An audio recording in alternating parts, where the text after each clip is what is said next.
Hello everyone and welcome back to Quick Tips. So in this Quick Tips I want to show you this book, which is called Persian.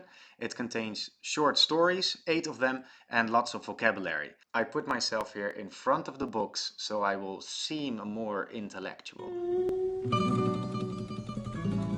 You can use them when you're A1 or A2 level, and you can use them to actually practice reading, listening, writing, speaking, and even for some grammar reference and vocabulary learning. What do you do to practice your listening? Well, first you listen, then you read the story, you try to look at the English translation and try to figure out which word is which word. So you make notes. Then you listen to it again, and then your comprehension will have improved. Then download the audio, and this book has really good audio, onto your phone. داستان شماره 2. And make sure that you listen to it throughout the day, every once in a while. Then how do you practice reading?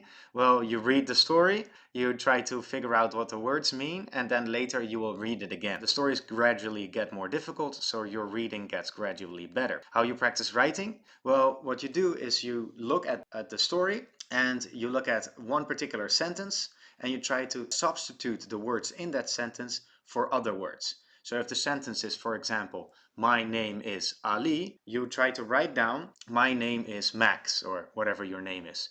If the sentence is, for example, my father and mother are married, then you should try to write down my father and mother are not married, and then check your spelling and your writing, of course, using the story. Like that, you can also personalize the story and make it yours. You can write your own story and saying, for example, my parents are married, my name is Max, etc., etc. How do you do vocabulary with this book? Well, in a similar way. That is, you try to use the words that you want to learn in the same text and in the same structure, or you try to take the vocabulary lists and you write a short sentence with each of those words.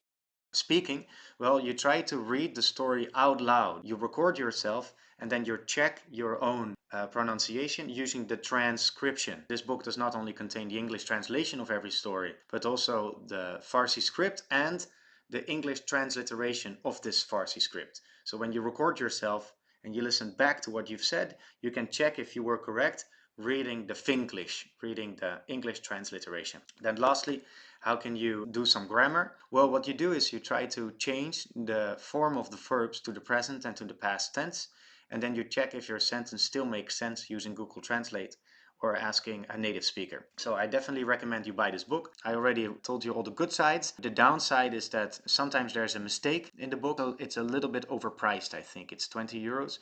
I think it should be a little bit cheaper, but definitely get it and tell me how it goes.